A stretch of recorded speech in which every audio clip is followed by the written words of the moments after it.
queria convidar para compor a mesa o José Miguel, que é coordenador-geral de Mudanças Globais e Clima do Ministério de Ciência e Tecnologia, e o Fernando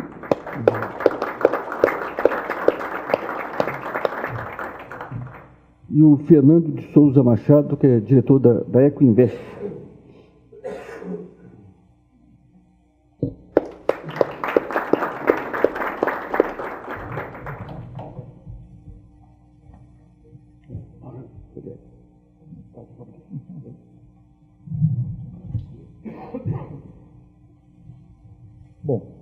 Bom dia a todos. Eu sou José Miguel, Ministério de Ciência e Tecnologia. Só uma primeira palavra sobre isso. O Ministério de Ciência e Tecnologia é o ministério que coordena o tema de mudança do clima no governo. Isso foi uma divisão de trabalho feita em 94, depois em 92, através do decreto da CIDES, que na verdade distribuiu a negociação. Fica a responsabilidade do Ministério das Relações Exteriores, Itamaraty. E isso eu tenho que falar que é uma tranquilidade começar a falar depois da palavra do embaixador Sérgio Serra, porque nós temos a tranquilidade de ter comando da negociação internacional a cargo do Itamaraty, e o Ministério da Ciência e Tecnologia faz a coordenação da implementação interna da Convenção de Mudança do Clima, e o Ministério do Meio Ambiente faz a coordenação da implementação da Convenção de Diversidade Biológica. Essa foi a divisão do trabalho, e o embaixador falou que ele é neófito no tema. Isso não é verdade.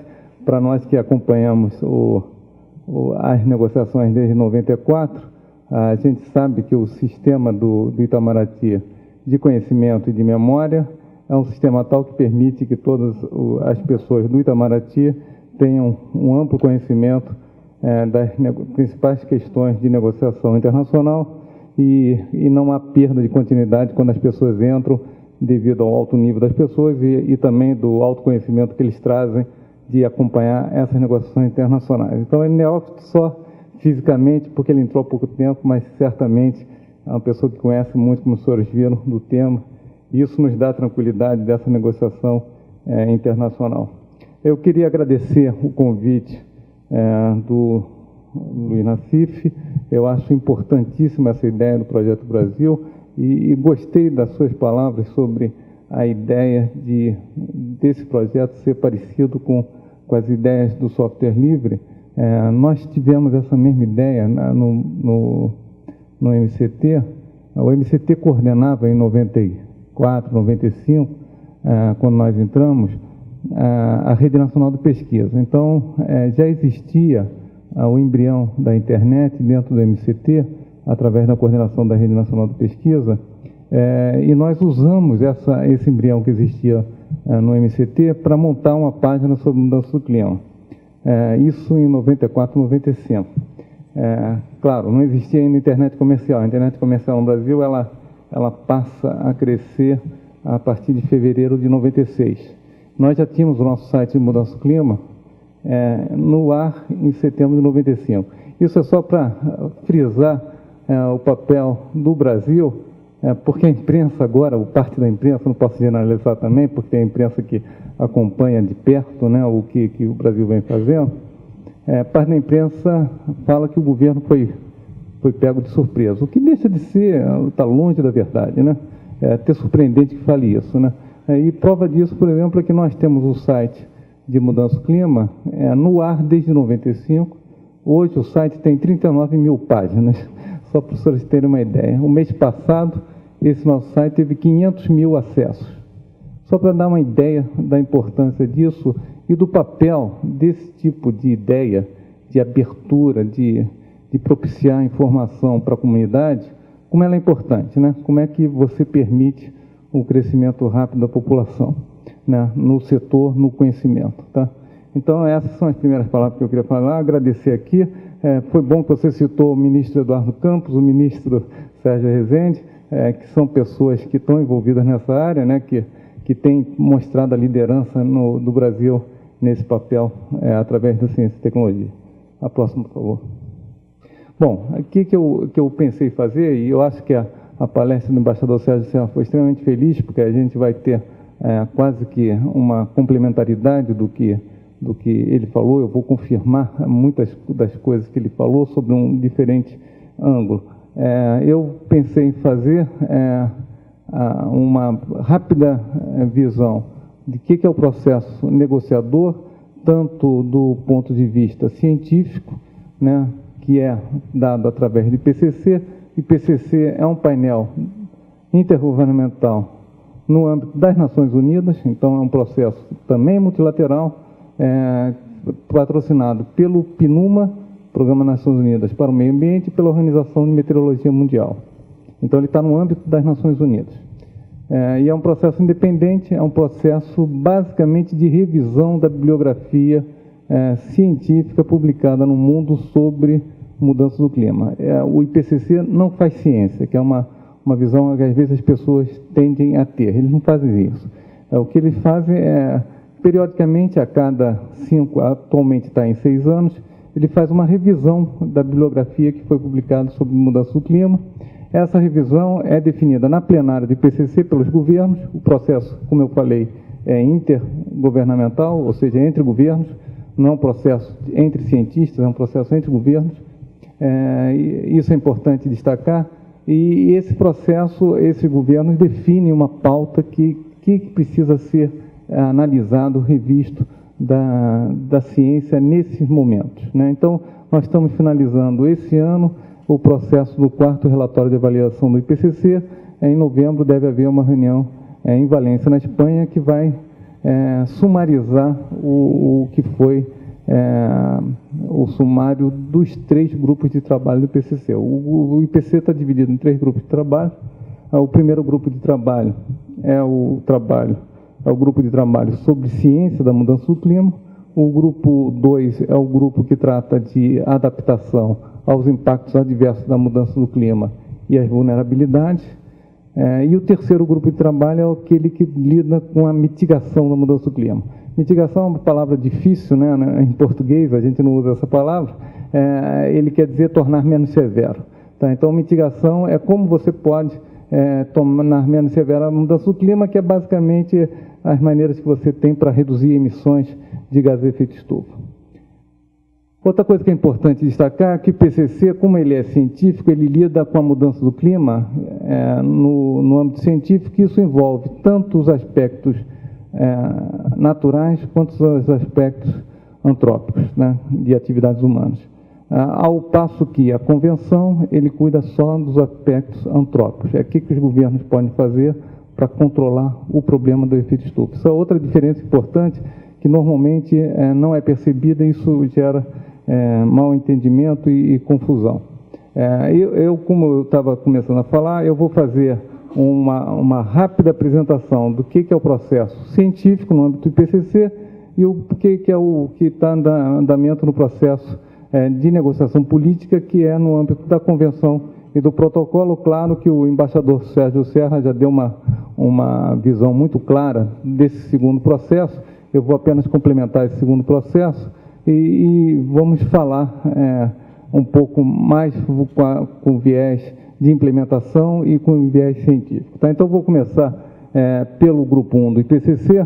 O Grupo 1 do IPCC, como os senhores recordam, foi apresentado o relatório, o sumário para formuladores de política em Paris, no início do ano.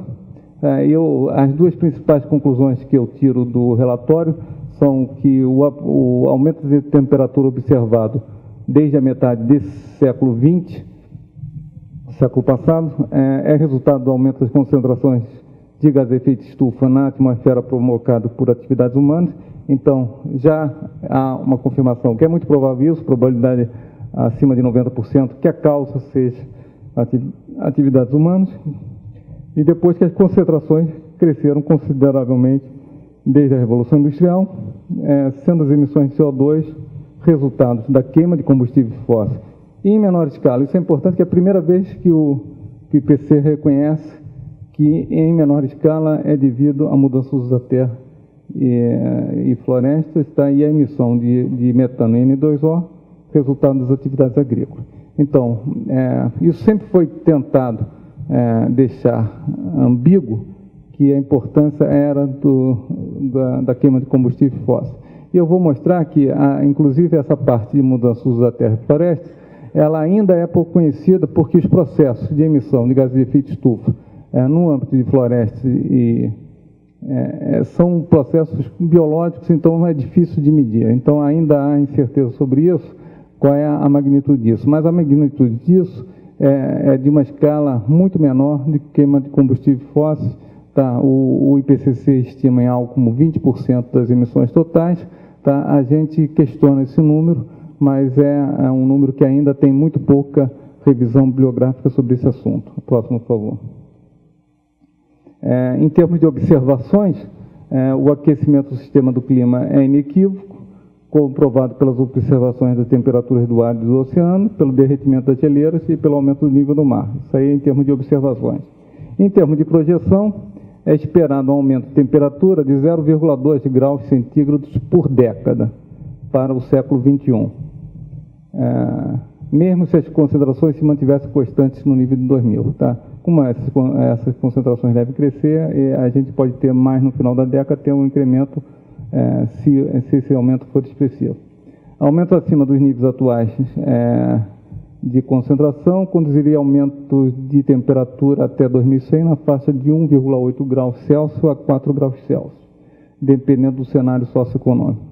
Aqui o que eu queria dizer, primeiro, a imprensa, através da maciça divulgação desses relatórios, de uma maneira que eu acho que às vezes é um pouco caótica pela falta de informação baseada. Então você vê, por exemplo, a revista Isto É, põe uma fotografia do Rio com os edifícios pela metade, com o nível do mar na metade dos edifícios, assim, no tipo 5º, 6º andar dos edifícios. O aumento do nível do mar estimado é entre 18 centímetros e 59 centímetros. Tá? Isso são cenários socioeconômicos possíveis até 2100. O que quer dizer isso? Isso não quer dizer que vai acontecer, tá? Porque é outro resultado dessa divulgação caótica que eu acho que aconteceu, é que as pessoas acham, primeiro, que a mudança do clima vai acontecer amanhã. Não vai. É 0,2 graus Celsius por década, tá? Que a gente está falando de aumento de temperatura. Nós estamos falando de aumento de nível do mar de 18 centímetros a 59 centímetros. Então, nós estamos falando disso. E esses são cenários, não são previsões do que vai acontecer. São cenários que se baseiam em crescimentos econômicos possíveis, em crescimentos de população. Tá? E depende de políticas que os governos vão fazer. Então, os cenários do IPCC, basicamente, eles estão pensados em dois eixos. Um eixo vertical, que seria um cenário com mais preocupação de crescimento econômico e por outro lado, menor preocupação ambiental, ou, ao contrário, para baixo, maior preocupação ambiental com menor ênfase de crescimento econômico. E no eixo horizontal, com maior globalização ou menor globalização. Então, os cenários que são os cenários que levam a esses números maiores são os cenários que você tem um maior crescimento econômico, porém sem globalização, com menos globalização. Se houver menos globalização, que é um cenário mais ou menos atual, você tem regiões olhando para dentro, né? Então, se houver um cenário mais conflituoso, você tem as regiões voltadas para dentro, fechadas, e com isso elas têm que usar as suas fontes endógenas, o que leva Estados Unidos a usar mais carvão, Europa a usar mais carvão, China e Índia usarem mais carvão, com o crescimento econômico também. Isso leva a cenários com bastante emissão de gases de efeito estufa.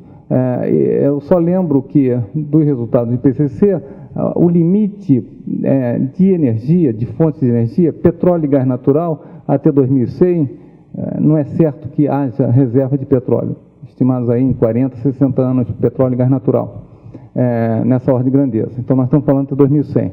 Mas as reservas de carvão, elas são suficientes, elas são as que tem hoje estimadas, que são muito poucas estimativas. Por exemplo, o Brasil sabe que tem carvão quase que do meio do Brasil para baixo, ele não procura a reserva de carvão porque ele sabe que vai achar. Então, não é por fato de não ter reserva. As reservas do mundo são muito grandes. Hoje é estimado em 160 anos. Quer dizer, o limite não seria a reserva de carvão, seria o nível de carbono que você colocaria na atmosfera se você usasse toda essa energia fóssil. Tá? Esse seria, a meu ver, mais importante limite do que a própria existência da reserva. E, finalmente, o alto grau de confiança em um aumento dos eventos climáticos extremos, incluindo aumento de episódios de temperaturas muito altas e chuvas abundantes e ainda aumento de intensidade de ciclones tropicais.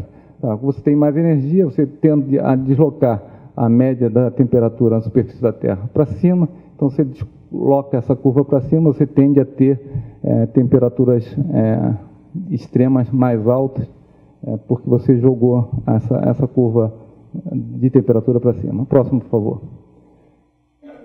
O grupo 2 teve a reunião em sequência do grupo 1, foi a próxima reunião, foi em Bruxelas, tá, também no início desse ano. E aqui o panorama é diferente, né? O grupo 2, como eu falei, trata de adaptação e vulnerabilidade.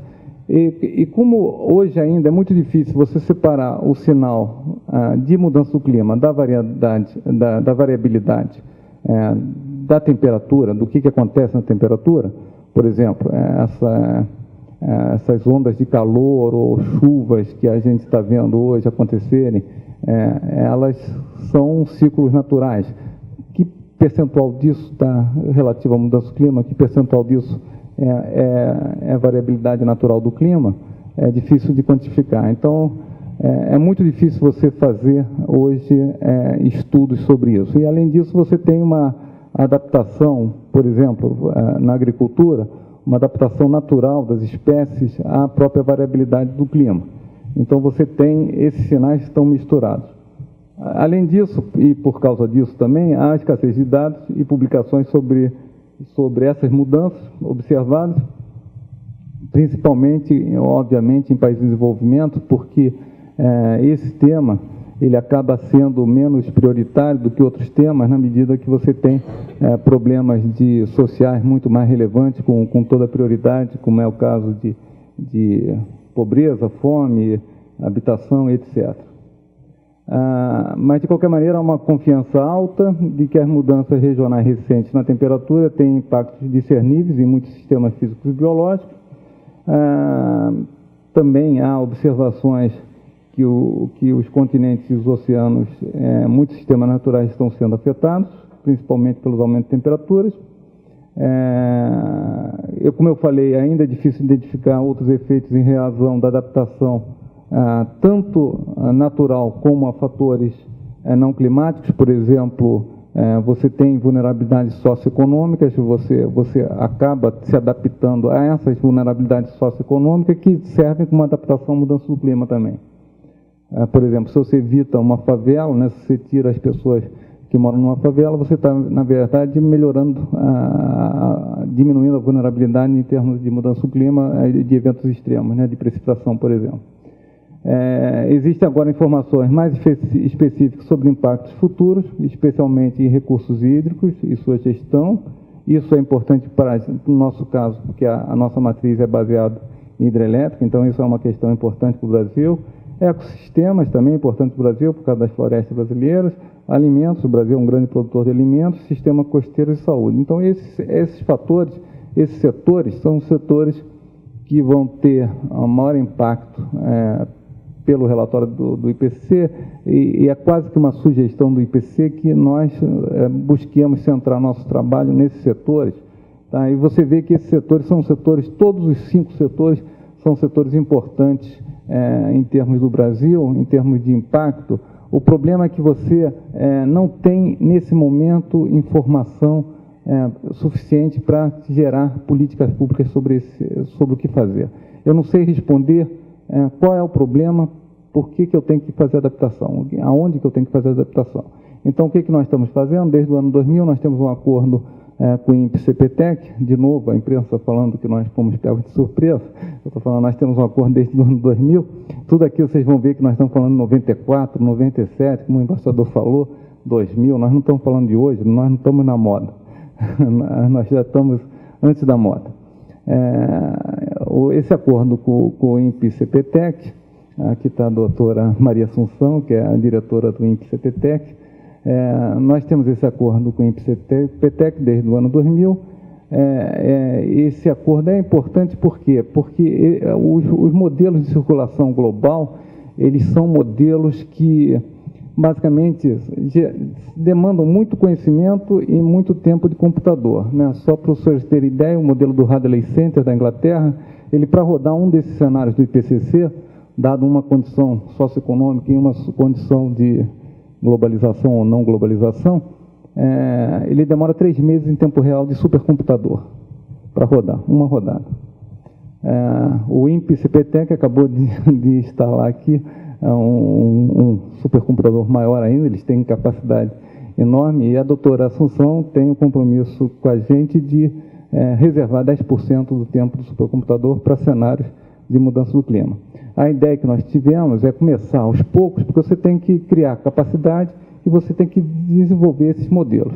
Tá? Então, se você quiser fazer 4 cenários, você perde 1 ano de trabalho para rodar 4 cenários de IPCC.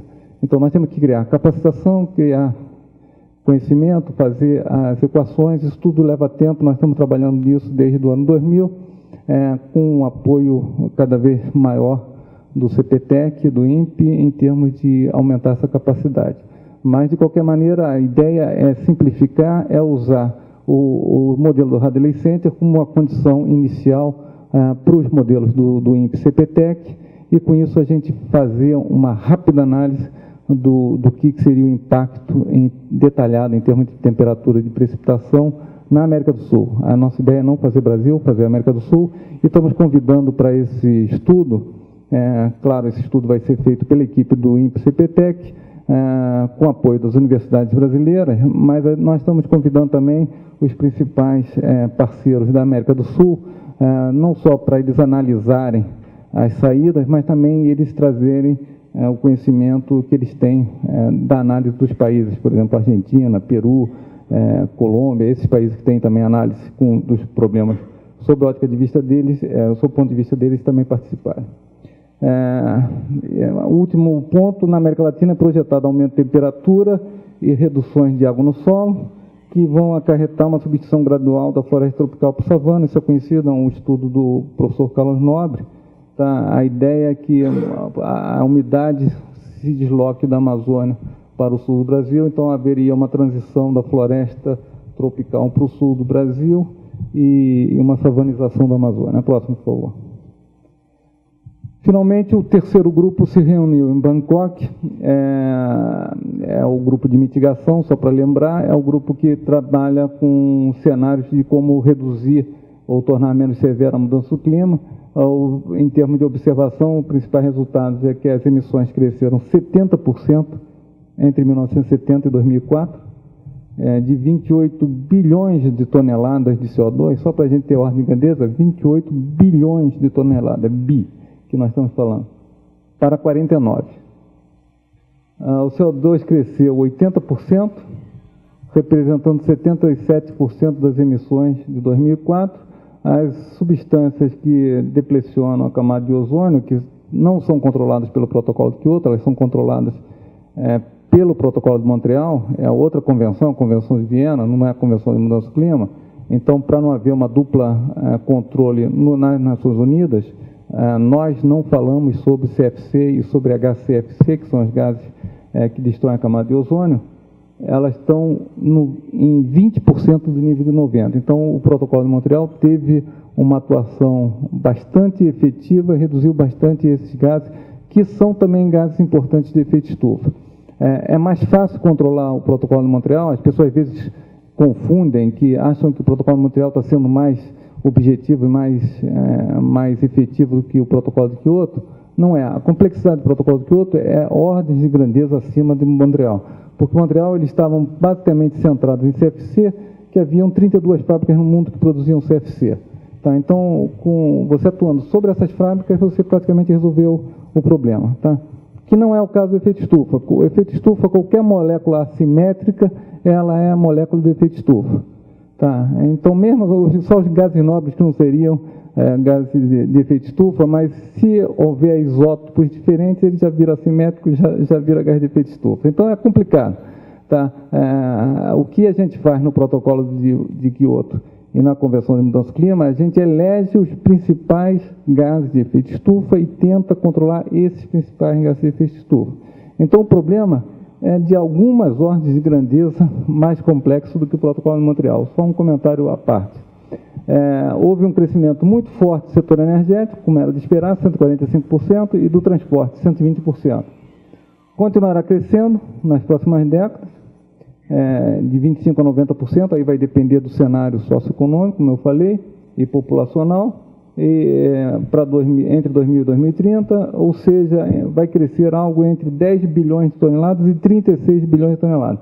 Se a gente pensa que já estamos em 49 bilhões, se crescer 36, você vê o tamanho do problema. Os cenários para 2100 variam, aí são os diferentes cenários. Entre 25 bilhões de toneladas, ou seja, diminuição do valor atual, esses são cenários que são com forte componente de preocupação ambiental, tá? E com globalização, certamente, porque você tem que ter um uso mais eficiente das fontes energéticas, as melhores fontes energéticas. Então, isso pressupõe um grande comércio mundial. Até 135 bilhões de toneladas, que seria o caso, como eu falei, dos cenários regionais, que não há globalização, mais conflituosos e com grande crescimento econômico. Que é um cenário parecido com o que está acontecendo hoje, China e Índia, Estados Unidos, Europa crescendo, né, Brasil, sem muito comércio internacional, né, ou sem o comércio internacional muito vigoroso. Muito fechado aí nos países. Há um potencial de redução de 16 a 31 bilhões de toneladas de CO2 por ano, com preço de carbono menor do que $100 por tonelada de CO2 equivalente. Então, isso é uma mostra que há ainda preços razoáveis, um grande espaço para mitigação. As opções de mitigação são diversas, elas variam de eficiência energética, substituição de combustível fóssil, uso de renováveis, uso nuclear, tecnologia de captura e sequestro geológico de carbono, redução de desmatamento e outras reduções em gases que não CO2, como metano e óxido nitroso principalmente. E diversas políticas opções de políticas setoriais, redução de subsídios, taxa de carbono, mistura de combustíveis, norma de CO2 para transporte veicular, rotulagem, padrões de performance para a indústria, permissões, que é a linha da União Europeia, uso de eficientes de fertilizantes, incentivo para aumentar a área de floresta, reduzir desmatamento, como o embaixador falou, e eu estou ainda no começo. Regulação de tratamento de resíduos. Eu posso estender um pouco, né? Tá, obrigado. Próximo, por favor. Aproveitar o tempo que o embaixador me deixou. Bom, vou começar a ganhar o crédito de carbono. Depois nós temos que acertar o preço. Bom, terminando essa parte do IPCC, os cenários futuros, eu queria lembrar isso, de novo, a visão catastrófica que a imprensa passou, que a mudança climática vai acontecer amanhã, está errada. Tá? Os cenários futuros são baseados em mais globalização, mais regionalização, como eu falei, mais preocupação ambiental, mais desenvolvimento econômico, mas a gente tem que ler isso como um pano de fundo. Eles não são previsões, eles não são autorrealizáveis, tá? Eles não vão se realizar. Eles são um pano de fundo, o cenário que nós colocamos na parede para trabalhar contra esse cenário. O que a imprensa está passando é que aquilo é um destino nosso, que a gente vai viver aquilo. Não necessariamente. Nós estamos trabalhando para que aquilo não ocorra. Isso é que os governos estão fazendo. A imprensa não percebeu essa mensagem. Além disso, os cenários não incluem medidas de mitigação como o protocolo de Kyoto. Tá? Ele não inclui, por quê? Porque os cenários eles são um pano de fundo e eles trabalham no pior caso, eles trabalham no caso que não há nenhum acerto global para combater o problema, o que está longe de ser a realidade. Como o embaixador falou, nós estamos trabalhando no acordo multilateral para ter um acordo, um concerto de todas as nações, inclusive com a volta dos Estados Unidos e Austrália, no sentido de ter uma atuação mais efetiva contra o problema. Os cenários do IPCC, como eu falei anteriormente, eles não incluem aumento de capacidade adaptativa. Exatamente porque ele olha o que acontece hoje. Tá? Então, se houver um aumento de capacidade adaptativa, ou por causa de problemas socioeconômicos, ou por causa de adaptação natural, esses cenários não incluem isso. E os cenários são os mesmos terceiros relatórios de avaliação. De novo, o comentário que a imprensa, parte da imprensa, falou que nós fomos pegos de surpresa, esses relatórios, infelizmente, para essa parte da imprensa, eles não têm novidade nenhuma, eles são praticamente os mesmos relatórios dos cenários de terceiro relatório de avaliação, e a precisão variou muito pouco, aumentou a precisão, mas ela é muito pequena. Então, para nós, não tem nenhuma mudança drástica do que a gente já sabia em termos de informação. Tá? A próxima, por favor. Terminei o IPCC, tá? Tomei mais tempo do que deveria. Estou indo agora para o processo de convenção, que eu vou ser mais rápido, porque o embaixador já deu a visão dos 2 trilhos. Então, eu vou só falar o que o Brasil está fazendo de implementação. No âmbito da convenção, que seria um dos trilhos, seria nossos compromissos iniciais. Nós temos compromisso de acordo com o artigo 4.1 da convenção. São artigos, esse artigo vai do parágrafo A até o parágrafo H, uma série de compromissos que o Brasil tem. Então, o Brasil não ter compromisso não é verdade, nós temos uma série de compromissos.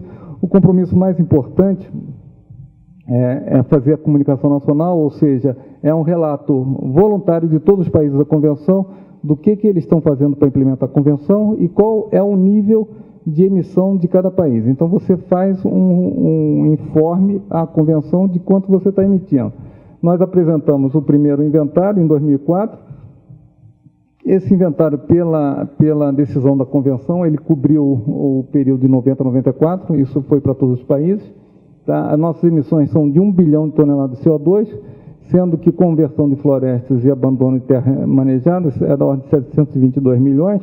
E aqui é importante destacar que no primeiro inventário, em 94, essas de emissões de florestas são 2/3 da Amazônia e 1/3 do Cerrado. Então, se nós estamos decrescendo as emissões na Amazônia, provavelmente essa relação vai crescer, o Cerrado vai ficar cada vez mais importante.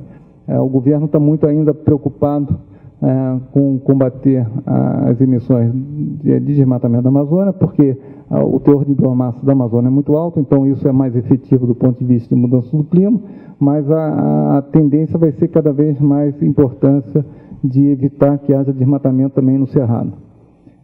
Em termos só de comentário qual é a importância do desmatamento no mundo, que eu estava falando, que a gente não concorda com o que está acontecendo. O Al Gore, no filme dele, só para falar sobre o filme do Al Gore, ele não fala que é desmatamento, ele fala que mudança no uso da terra e florestas é responsável por 30%. No relatório externo ele fala 18%. A nossa estimativa é que isso seria algo como 9% das emissões mundiais. Isso daria algo como 600 milhões de toneladas de carbono. Os cenários do IPCC hoje, no ano 90, 94, que é mais ou menos o inventário brasileiro, as emissões totais do mundo, aqui não é em CO2 equivalente, tá? Então, aqui é só o carbono contido no CO2. Então, esses números são menores.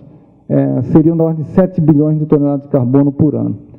Se o Brasil emite algo como 722 milhões de toneladas de CO2, isso dá algo como 200 milhões de toneladas de carbono, e o Brasil é 1/3 das florestas tropicais no mundo. Fazendo uma rápida e grosseira extrapolação, eu digo que a emissão devido ao desmatamento tem que ser da ordem de 600 milhões de toneladas de carbono, 3 vezes a emissão do Brasil.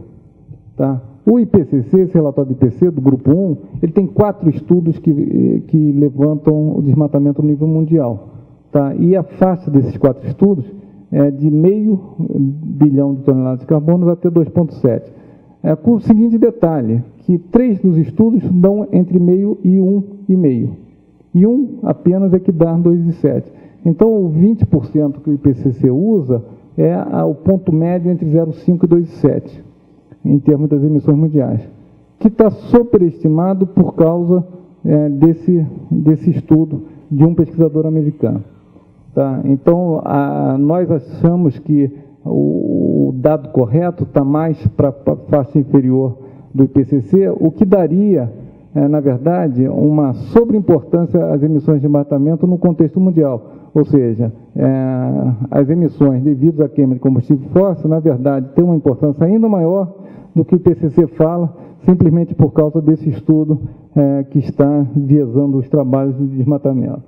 Além disso, nós quantificamos emissões de metano, 13 milhões de toneladas, dos quais a fermentação entérica dos ruminantes é 71%, é muito importante. Então, e o gado brasileiro está crescendo por causa do problema da vaca louca na Europa, então nós estamos com uma produção cada vez maior de leite e de carne, com impacto grande em termos de emissão de metano, e 550 mil toneladas de dióxido nitroso, também fruto, em grande parte, de deposição do dejeto dos ruminantes nas pastagens e também fertilização dos solos. E a notícia é que nós começamos o trabalho da segunda comunicação nacional, nós estamos usando a mesma rede de instituições que participaram da primeira comunicação nacional, e nossa ideia é não só atualizar, como avançar nos pontos que ainda há certas dúvidas científicas. A gente vai tentar, nessa segunda comunicação, avançar no conhecimento. A próxima, por favor. Do protocolo de Kyoto, eu vou falar um pouquinho mais sobre o MDL. Tá? O MDL, como o embaixador falou, ele nasce do Fundo de Desenvolvimento Limpo, que é uma proposta brasileira que a ideia era criar um mecanismo de compensação, redução do país em desenvolvimento, poderia dar um crédito ao país desenvolvido, desde que essas reduções fossem abaixo do que está acontecendo naturalmente no país. Porque senão ele já estaria na linha de base e não teria, eu estaria dando uma autorização de emissão ao país desenvolvido em troca de nada, de redução nenhuma, se eu usasse, por exemplo, o álcool que a gente já faz normalmente misturado a gasolina 25%. Então tem que ser reduções adicionais abaixo do que a gente faz hoje. Linha de base seria o que a gente faz ou o que vai acontecer naturalmente, e essa redução tem que ser adicional e que ela não ocorreria se não fosse o protocolo de Kyoto. Nós pensamos no fundo em termos de que ele gerasse uma penalidade pelo não cumprimento das metas do protocolo pelos países desenvolvidos, e essa penalidade geraria um fluxo de recursos, um fundo que seria aplicado em projetos de redução de emissão nos países de desenvolvimento. Essa proposta nossa brasileira não foi aceita pelos Estados Unidos, basicamente, porque eles argumentavam que o problema da mudança do clima na verdade, dos produtores de gás de efeito estufa, né, dos consumidores da indústria, e não dos contribuintes. Então, eles não gostavam da ideia de fundo, que dava ideia de contribuinte. E eles achavam que o ônus tinha que cair sobre os emissores. Então, nós fizemos um acordo com os Estados Unidos, e aí fizemos uma proposta inicial do MDL, que foi apresentada em Kyoto, e que, no âmbito da negociação, foi aceita pelos outros países, obviamente modificada, como foi dito pelo embaixador Sérgio Serra. E, além disso, essa proposta brasileira de 97, de novo, nós estamos falando de 97, não estamos falando de agora, 10 anos atrás. Nós propusemos um critério objetivo para medir a responsabilidade histórica do país. A ministra Marina tem falado muito que responsabilidades são comuns, porém diferenciadas, mas isso não quer dizer responsabilidade. A gente concorda plenamente com isso, só que a gente tem que medir qual é a nossa responsabilidade. Tá? E o que nós fizemos foi criar um critério para medir qual é a responsabilidade de cada país em causar o efeito estufa. Basicamente, o efeito estufa não tem a ver com poluição local. É muito comum as pessoas falarem gases poluentes de efeito estufa. Eles não são poluentes. Nós todos aqui estamos emitindo CO2 quando respiramos. Ninguém está falando aqui que está poluindo a sala. Tá? O efeito estufa é o efeito do cobertor. Tá? Você não deixa que o infravermelho volte para o espaço. Ele vem pela luz solar e ele voltaria para o espaço. O efeito estufa, essas moléculas absorvem o infravermelho e devolvem para a Terra. Ele faz exatamente o efeito do cobertor, o efeito do vidro na estufa. Tá? E você não fala que você está dormindo com um poluente em cima de você, né, que é o cobertor, porque ele não faz poluição nenhuma, ele simplesmente não deixa que o teu calor saia. O efeito estufa é exatamente isso, não tem a ver com poluente. E por isso há uma confusão, porque há uma mistura de poluição com efeito estufa. O efeito estufa não é poluição. A poluição, normalmente, a emissão, a concentração e o dano estão muito perto no tempo. Questão de semanas, você tem os 3. O efeito estufa não. O efeito estufa, esses gases, por exemplo, o gases do alumínio, eles ficam 50 mil anos na atmosfera. Parte do CO2 fica por mais de 200 mil anos na atmosfera. Então, você dissocia a emissão da concentração do dano. Então, por que é importante medir a responsabilidade? Porque o nosso processo de industrialização, como eu estou falando ali, é recente. E isso é o mesmo de China e Índia. Então, o embaixador falou da turma do fumacê. A turma do fumacê é a turma que não contribuiu para o efeito estufa. Parece paradoxo. São grandes emissores hoje? Somos. Tá, mas nós não contribuímos para o efeito estufa. Porque a turma que é limpa, né, que não é do fumacê, que são os grandes emissores, eles estão emitindo desde a Revolução Industrial. Só para os senhores terem uma ideia, a emissão brasileira de CO2 do setor energético, em 1960, é a mesma dos Estados Unidos em 1860. Nós estamos 100 anos atrasados. Tá? E o problema do efeito estufa é que é uma dupla integral. É uma dupla acumulação. Você emite desde a Revolução Industrial, Estados Unidos e Reino Unido são os dois campeões, tá? Aumenta a concentração. Para cada nível de concentração que você aumenta, é como se você estivesse jogando um cobertor na cama, em cima de você, a cada ano. Você está jogando um cobertor novo, ou como se você estivesse aumentando um outro lâmina de vidro na estufa a cada ano. Então, o sol entra e cada vez vai ficando mais preso. E vai acumulando o calor dentro da estufa. Aí ele fala, não, vocês são culpados, porque vocês estão jogando cobertor agora. Nós não somos, eles é que são. Então vamos medir isso. E nós propusemos um método para medir. Vamos discutir o método. Ninguém quer discutir o método. Não interessa, porque eu não conhecia o problema. Eu só conheço o problema a partir de 90. Essa é a argumentação dos países envolvidos. Aí vem a imprensa brasileira falar que nós estamos nos associando à China e Índia. Claro que nós temos que nos associar à China e Índia. Nós temos o mesmo nível de problemas em termos de educação, saúde, pobreza. Temos o mesmo nível de emissões recentes. Nós não contribuímos para o problema do efeito estufa. Isso não quer dizer irresponsabilidade. Quer dizer responsabilidades diferenciadas. Nós não temos responsabilidade pelo problema do efeito estufa, mas nós estamos mostrando que vamos contribuir para a solução do problema. É isso que eu quero mostrar. Só para frisar isso, se vocês lembram o filme do Al Gore, eu estou citando o filme do Al Gore para não ser tão científico, tá? Ele mostra a contribuição dos países no mundo, aumentando a participação dos grandes emissores e diminuindo dos pequenos. Se vocês olharem o filme de novo, vocês vão ver que os Estados Unidos vai para 30%, ele põe os Estados Unidos enorme na tela, tá? E a América do Sul encolhe, fica uma coisa pequenininha, fica 3,9%. Esses são os números que estão lá no filme. Tá? Se você pensar que o Brasil é metade da América do Sul, grosso modo, economia, população, nós estamos falando de algo em 1,9% ou 2%, tá? A responsabilidade do Brasil.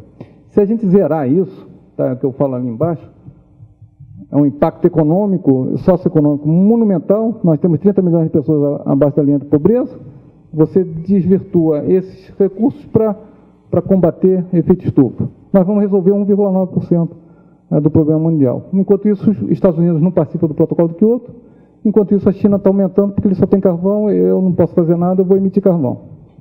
A analogia que eu falo eu tenho a minha casa, a parede, vem uma pessoa de noite e picha. Eu vou lá no dia de manhã, vou lá e limpo. Ela vem lá de noite e picha. Eu vou lá no dia de manhã e limpo.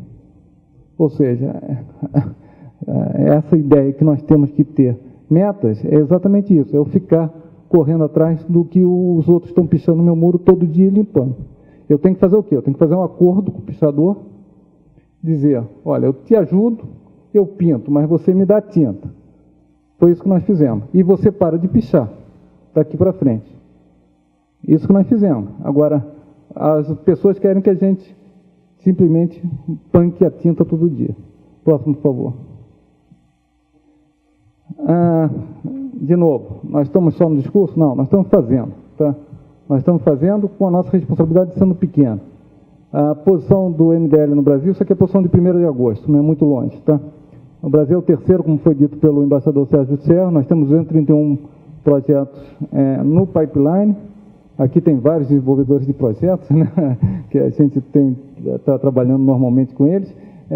168 projetos já aprovados pela comissão. Nós somos 10% dos projetos do mundo. China e Índia estão na frente. China, 696 projetos, 30%. Índia, 673 projetos, 29%. O Brasil não tem que ser o primeiro. tá? Isso é outra ideia que está sendo erroneamente traduzida pela imprensa. Por quê? Porque a nossa matriz, como foi dita pelo embaixador, é muito limpa. Então, se o senhor botar 100 megawatts de uma usina eólica no Brasil, o que isso vai acontecer? Eu vou gerar eólica em detrimento de hidrelétrica, eu vou ter mais água armazenada no reservatório. Mas não tem redução de emissão. A redução de emissão que vai acontecer é se essa usina eólica gerar entre 6 e 8 da noite, que aí sim eu estou na hora de ponta, tem provavelmente alguma térmica que está entrando na hora de ponta. Na China e Índia não. Se eu botar 100 megawatts, os mesmos 100 megawatts, ela vai gerar o dia inteiro e vai reduzir a emissão o dia inteiro. Por quê? Porque a base de China e Índia é térmicas a carvão mineral extremamente ineficiente. Então, quem tem que reduzir a emissão, obviamente, é a China e a Índia. O MDL, ele é um mecanismo que ajuda todos os países em desenvolvimento, mas, particularmente, ele ajuda a China e a Índia e tem que ajudar a China e a Índia. Porque se a gente quer resolver, eu tenho que entrar em acordo com todos os pichadores. Como eu falei, se a gente quer resolver o problema, não quer que o mundo seja pichado, nós temos que ter esse apoio mundial. Então, isso está na linha certa. Tá? China e Índia ser o primeiro e o segundo é o natural. Na proposta brasileira, a gente falava que a participação no Brasil seria algo como 3%. Isso está escrito em 97. De novo, eu não estou falando isso agora. Se vocês pegam o documento que nós mandamos para a convenção, está escrito lá que a participação do Brasil no MDL vai ser 3%.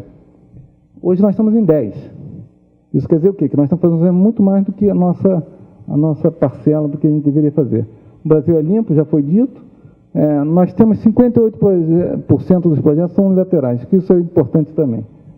Os dois países que estão comprando créditos do Brasil são o Reino Unido e Países Baixos, mas só 14% e 10% dos projetos. O grosso dos projetos estão sendo feitos pelos empresários brasileiros, voluntariamente, no sentido de combater o efeito estufa e de gerar oportunidades.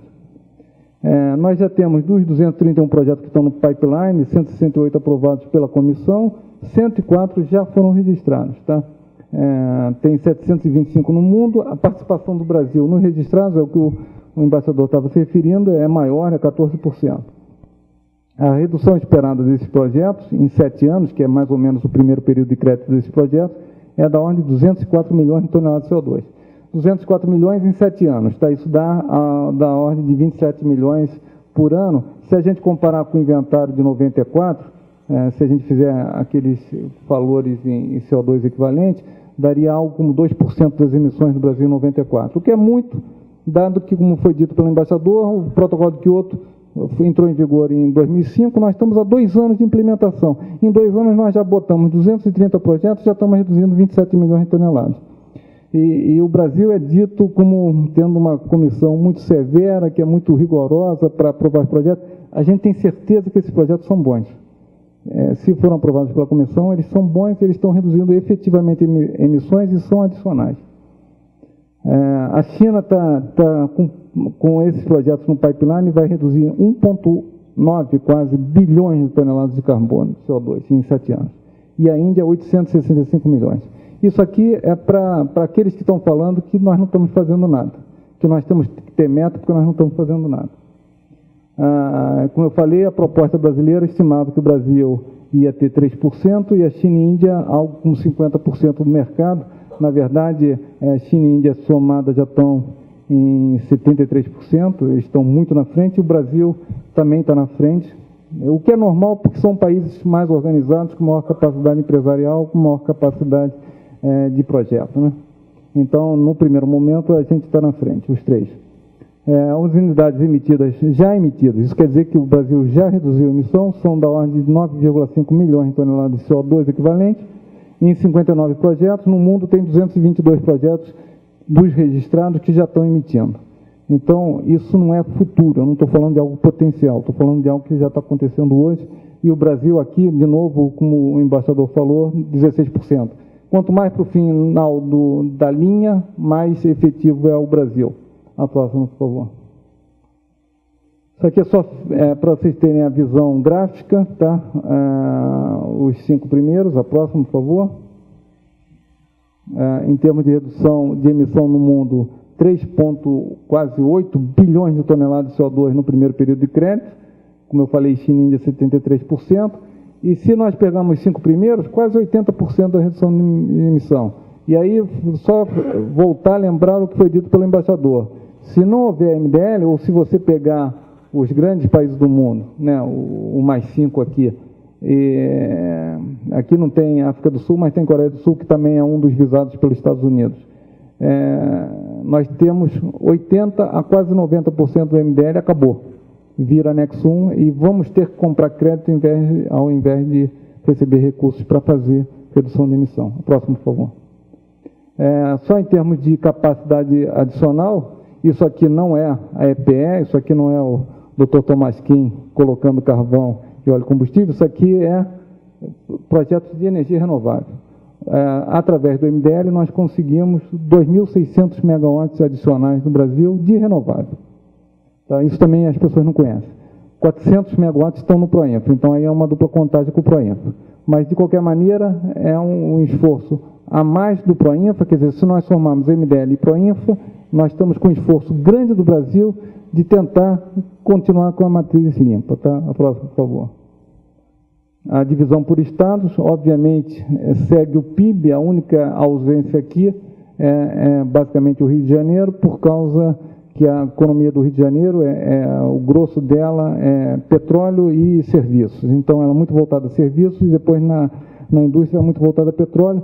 Então, não é uma economia orientada a MDL. Isso não estou dizendo que não haveria possibilidade de MDL, haveria, mostra também um problema, um pouco de desinteresse do Estado do Rio. A próxima, por favor.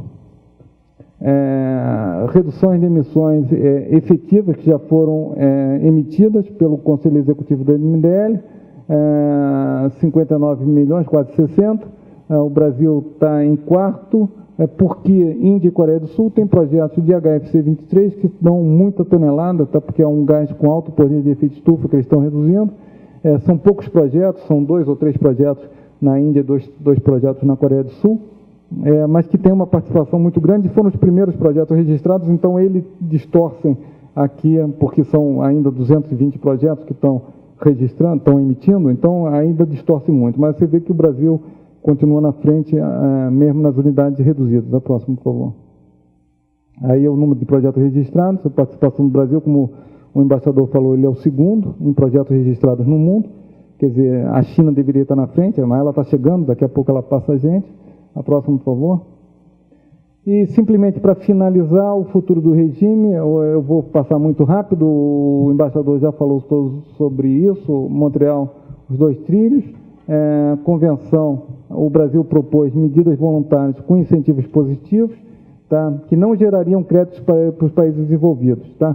Isso seria um esforço adicional no âmbito da convenção. Se houver qualquer tipo de incentivo positivo, nós podemos fazer mais. Podemos fazer mais, não apenas em redução de desmatamento, mas poderíamos fazer mais, por exemplo, aumentar a produção de álcool, aumentar a produção de biodiesel, aumentar a produção de florestas plantadas. Tá? Isso poderia estar dentro dessa trilha da convenção. E no protocolo, como já foi dito também, o que se discute no protocolo, e aí eu vou reprisar o que o embaixador falou, não existe essa ideia de pós-Kyoto. Tá? Se nós não tivermos Kyoto, vamos ter um vácuo legal, na minha opinião, de 10 anos, porque até você negociar algum substituto para Kyoto, você tem que começar do zero. E as negociações para um substituto Kyoto vão ser muito mais difíceis do que para Kyoto, porque agora todos os países conhecem muito mais do tema. Então, uma eventual negociação para um mecanismo pós-Kyoto vai ser muito mais complicado. E isso vai implicar um vácuo de 10 a 15 anos, sem instrumento legal, nos cenários que são de conflito, de alta emissão. Então, se a gente botar o pano de fundo, você vê que a ideia do pós-Kyoto é um desastre total na minha visão. Tá? Então, isso leva que os países certamente vão continuar com Kyoto, vão fazer o segundo período de compromisso. Já tem a proposta da União Europeia de redução de 20% até 2020, que tem que ser olhada com cuidado, porque é meio enrolação, né? Se você pegar o histórico, aí a vantagem de nós que estamos desde 94, olhando isso, tá? O que é a convenção? Eu estabilizo por volta do ano 2000 nos níveis de 90. Isso é o que está escrito na convenção. E é voluntário. O que eles fizeram? Nada. Passaram de passagem. Aí, como passaram de passagem, não, vamos sentar e vamos conversar de novo. Aí fizeram Kyoto. O que é Kyoto? Simplificando. É redução de 5% por volta de 2010. Ou seja, você atrasou 10 anos e falou que eu sou mais duro agora, eu reduzi 5%. Tá? O que fizeram? Nada, eu vou mostrar agora em seguida. Tá? Continuam aumentando, passaram de passagem. Tá? O que eles vão fazer agora? Vão ser mais duros. Eu atraso mais 10 anos, 2020, reduzo mais, 20%. Isso é a proposta inicial. Você vai ver o que vai sair da negociação. Eu já estou acostumado, vai sair algo menos que 10. Tá? Vai ser mais duro, vai ser 7. E eles vão passar de passagem. Tá? Então, cuidado com essas informações que eles estão dando. Tá? Aí a Europa ainda fala, se China, Índia, Brasil e Estados Unidos tiverem compromisso, eu faço 30. Eu sou mais duro ainda. Você vai ver como eles são duros. Reino Unido e Japão propuseram 50% em 2050. Tá? Então, eu já expliquei aquela fase. O esforço adicional dos países desenvolvidos no segundo período, se é a posição do G77, a gente está querendo que haja um esforço adicional. E uma coisa que não está definida é qual o período e qual a extensão. Parece óbvio que os períodos têm que ser contíguos e tem que ser 5 anos, só que isso não está escrito em Kyoto. Então, isso é parte do jogo de negociação. Qual é o período? Se vai ser de 5 anos, vai ser de 10, vai ser de 15, e vai ser contíguo ou não vai ser contíguo. Tá? E o MDL, o que acontece com o MDL? Ele continua ou não continua?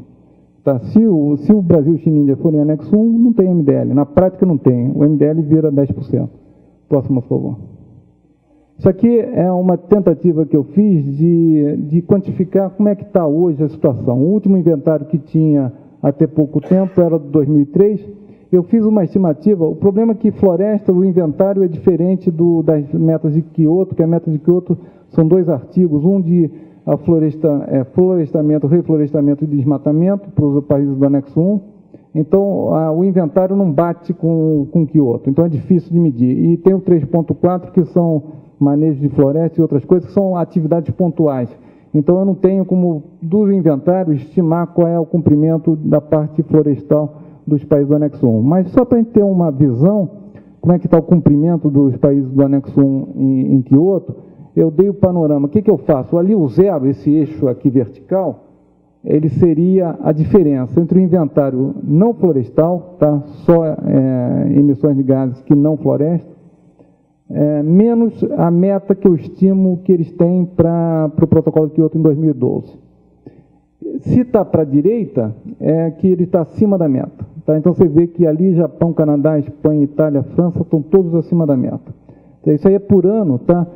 O Japão está, por exemplo, necessitando 184 milhões de toneladas, nessa minha estimativa, tá? Por ano de toneladas de CO2 equivalente acima da meta, que eles estão hoje. E aqui embaixo você tem o outro lado, a turma que está cumprindo. A turma está cumprindo, se você olha, Hungria, Estônia, Eslováquia, Tcheca, Belarus, Ucrânia, Bulgária, exceto a Alemanha e Reino Unido, tá? Você vê que são todos países do leste europeu e antiga União Soviética. Por quê? Porque a meta que eles estabeleceram no protocolo de Kyoto foi estabilizada no nível de 90. Quando eles, por causa da queda do regime socialista, eles estavam muito abaixo. Então, na verdade, eles criaram uma autorização de emissão que está aqui escrita.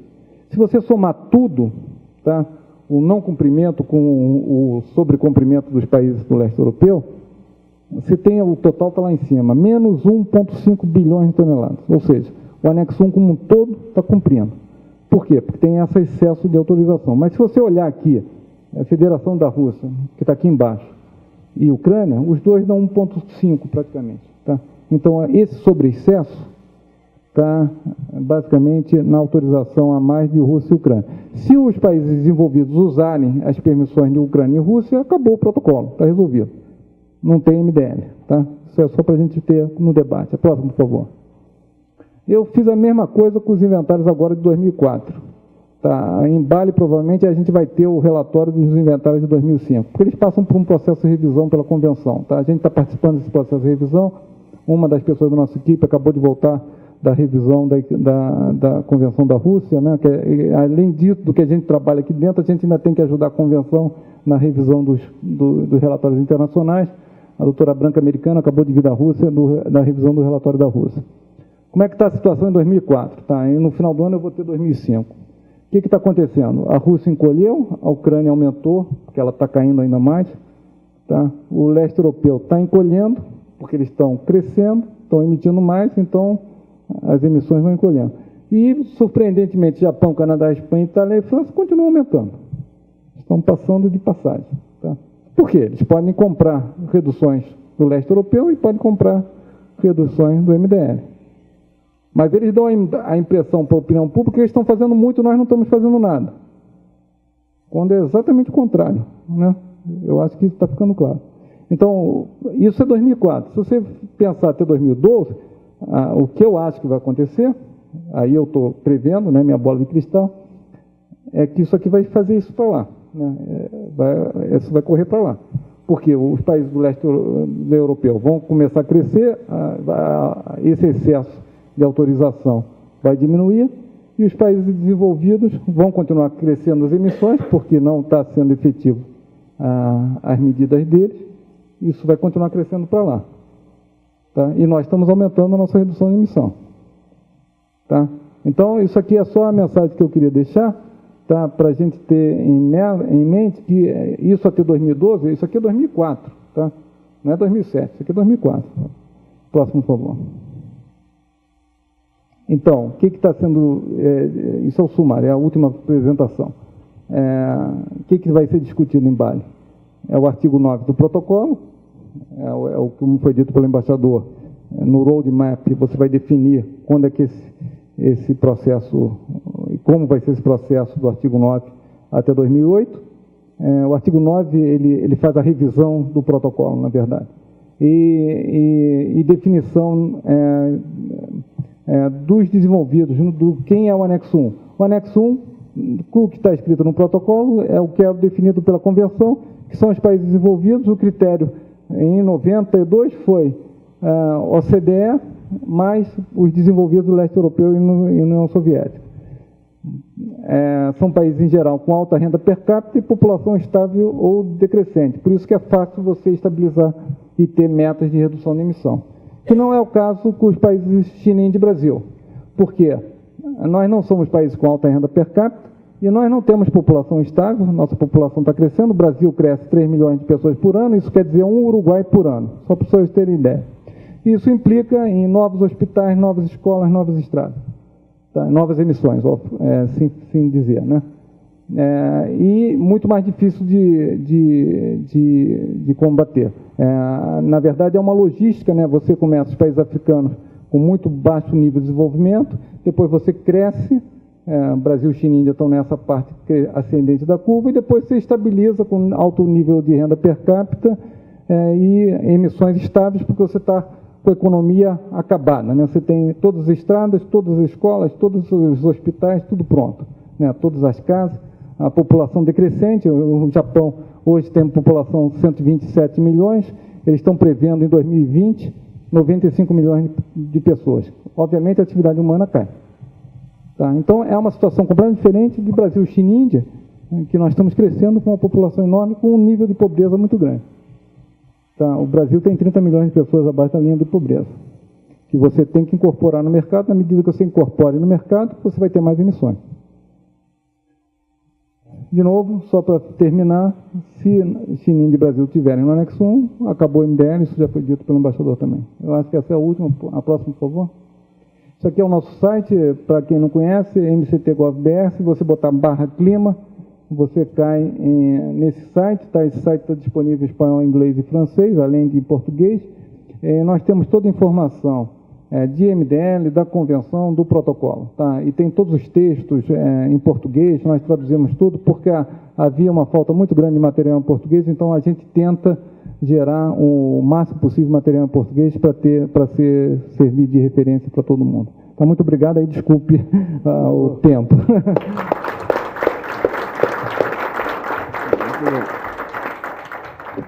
Eu passo a palavra agora ao Fernando de Souza Machado, que ele já tem alguns anos aí que lançou os primeiros projetos aí de crédito carbono.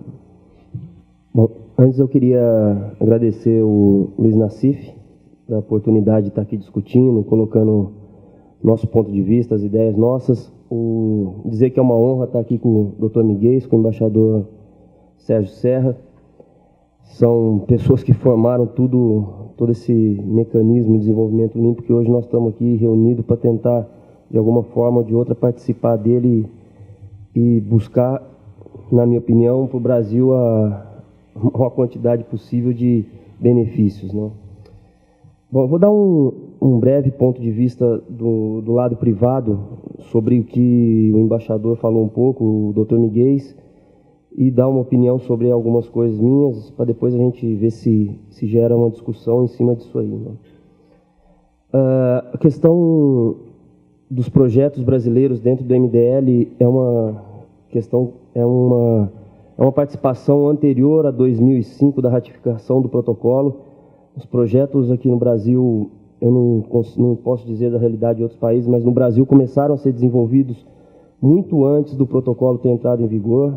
Tá? Nós, especificamente, estamos desenvolvendo projetos, eu conheço outras pessoas aqui também, anteriores a 2000, 2001, e, enfim, não anteriores a 2000, mas desde 2000, 2001, tentando, de alguma forma, propor projetos, apresentar projetos, desenvolver metodologias, enfim, se inserir no que viria a ser hoje o protocolo de Kyoto, né? O Brasil hoje está assim como o Dr. Miguel falou, está numa posição muito boa em termos de número de projetos, em número de créditos emitidos, enfim, não cabe aqui a gente discutir se poderia ou não estar melhor, é a questão que, dentro da linha que foi escolhida a ser seguida, a posição brasileira, na minha opinião, é muito boa, é muito relevante, e a posição política do Brasil dentro do protocolo, ela é muito importante, muito bem definida e tem sido levada adiante da melhor forma possível. Com a criação da Comissão Interministerial de Mudança Global do Clima, enfim, eu não me recordo o ano exatamente, 99, os projetos eles começaram, anterior a projeto ainda, foi definido todos os procedimentos, isso antes do protocolo ter sido ratificado, das questões de metodologias todas terem sido aprovadas, do que norteia um projeto de carbono a ser levado adiante. A comissão definiu uma série de procedimentos, uma série de passos a serem seguidos, que foi muito importante para o estabelecimento e para o desenvolvimento desses projetos, tá? Olhando sempre pelo lado da parte privada, né? A comissão possui um corpo técnico muito bom, está sempre aberto para receber, para discutir com os projetos e, enfim, criou uma página excepcional onde todo mundo tem acesso a, mesmo textos que eram antes em inglês, eram acessíveis apenas a outra língua, agora estão em português. E, enfim, é uma página muito boa de se navegar, com bastante informação e promove o acesso a todo mundo, mesmo quem é neófito no assunto, quem é leigo no assunto, pode entrar lá e, a partir dali, começar a se inteirar mais do que está acontecendo, do que tem sido feito aqui no Brasil, né? O pedido do jornalista, ele gostaria que eu colocasse alguns pontos de vista de como a gente enxerga a atuação do governo perante os projetos privados, de como esses projetos se posicionam, né? Eu, particularmente, tenho uma posição de que o governo federal, e aí não incluo comissão, não incluo MCT especificamente, nem Itamaraty, é uma questão de, aproveitando ainda mais esse ano de desenvolvimento limpo, do governo assumir uma posição estratégica de conciliar os projetos de MDL com o desenvolvimento sustentável do país. Foi citada a questão de política de biocombustível. É fato que o Brasil possui tecnologia, possui condições climáticas, possui terra disponível e já tem uma posição de liderança nesse setor e deve continuar por muito e muito mais tempo, porque é natural do país e nós estamos buscando isso. Tem sido feito um investimento maciço tanto na questão de etanol quanto na questão de biodiesel e, enfim, em outras fontes de bioenergia. Um grande ponto que eu deixo aqui, e acho que vale a pena ser discutido, é como conciliar isso com a questão da redução do desmatamento. Nos últimos 2 anos teve uma redução significativa de desmatamento no Brasil, mas nós não podemos esquecer que nos últimos 2 anos o preço da soja caiu, o câmbio caiu e ficou menos interessante para o fazendeiro abrir novas frentes e desmatar terra para poder plantar soja, né? Isso tem que ser levado em conta. Se com essa política de biocombustível, talvez não retorne essa questão de desmatamento, da abertura da expansão da fronteira agrícola, né? Por outro lado, a questão da política de energia elétrica, eu não tenho alguns pontos que eu particularmente discordo do Dr. Miguel, principalmente quando ele diz que uma adição de uma usina eólica na rede, ela não deixa de reduzir emissões, porque, principalmente no horário normal, se excluindo o horário de pico, porque ela está deslocando uma hidrelétrica. A minha visão é que é o seguinte: a partir do momento que a gente coloca uma usina eólica de 100 megawatts, eu estou evitando que o próximo leilão da EPE entre 100 megawatts de energia óleo diesel, energia carvão, que foi o que aconteceu no último leilão, né? Então, eu também não tenho a mesma visão de que os 2.600 mega de projetos de energia renovável que tem no Brasil, que eu acho que é o grande diferencial do país, ter bons projetos, e ter bons projetos principalmente na área de energia renovável, foram devidos ao MDL, tá? Eu acho que houveram uma série de circunstâncias que levaram os investidores a tomarem o risco de entrar em produzir energia elétrica no Brasil, energia alternativa, e o MDL veio a ser um incentivo a mais para esse tipo de projeto. Mas nós temos que lembrar que grande parte dos projetos de biomassa do Brasil, principalmente de bagaço de cana, começaram a ser gerados em 2002, logo depois do apagão. O preço de energia estava lá em cima, as distribuidoras começaram a dar contrato de PPA para essas usinas, e aí as usinas tiveram incentivo de construir as suas térmicas, fazer a expansão, fazer o retrofit de suas plantas e colocar energia na rede. O MDL veio a ser um incentivo a mais para esse tipo de projeto. Hoje a realidade, acredito eu, é totalmente diferente. Os projetos analisam e consideram muito mais os benefícios do MDL dentro da viabilidade de um projeto, mas nós temos que pensar que grande parte desses projetos não são projetos que foram geridos de 2005 para cá, com a entrada em vigor do Protocolo de Kyoto. Não, eles são projetos anteriores a isso, são projetos que vêm de 2001, 2002 para cá, e agora sim estão tendo esse benefício, que estão gerando esses créditos e estão podendo negociá-los, né? Deixa eu só ver se... Enfim, e a minha questão principal em relação à posição do governo federal é de como conciliar os benefícios do MDL com uma política de desenvolvimento sustentável na questão de energia elétrica. Nós temos visto que o último leilão foi exclusivamente de usina a óleo combustível. O penúltimo leilão que teve energia renovável não conseguiu comprar toda a energia, não foi colocada. Eu acho o seguinte: a matriz elétrica brasileira da rede, a rede elétrica brasileira é uma rede limpa, creio que talvez seja uma das mais limpas do mundo, se não a mais limpa, mas ela está mudando o sentido, ela está se sujando, e nós poderíamos fazer muito mais do que em termos de conciliar o MDL, fazer o MDL ser um incentivo a mais, transformar essa questão do MDL numa política governamental para um incentivo da energia renovável no Brasil, muito mais do que tem sido feito. A questão do Proinfa, o Proinfa foi um programa fabuloso, é um programa fabuloso que está sendo implementado ainda, mas tem uma série de restrições, tem uma série de pontos ainda que precisam ser melhorados como uma política do governo para incentivo de tudo isso aí. Tá? Obrigado.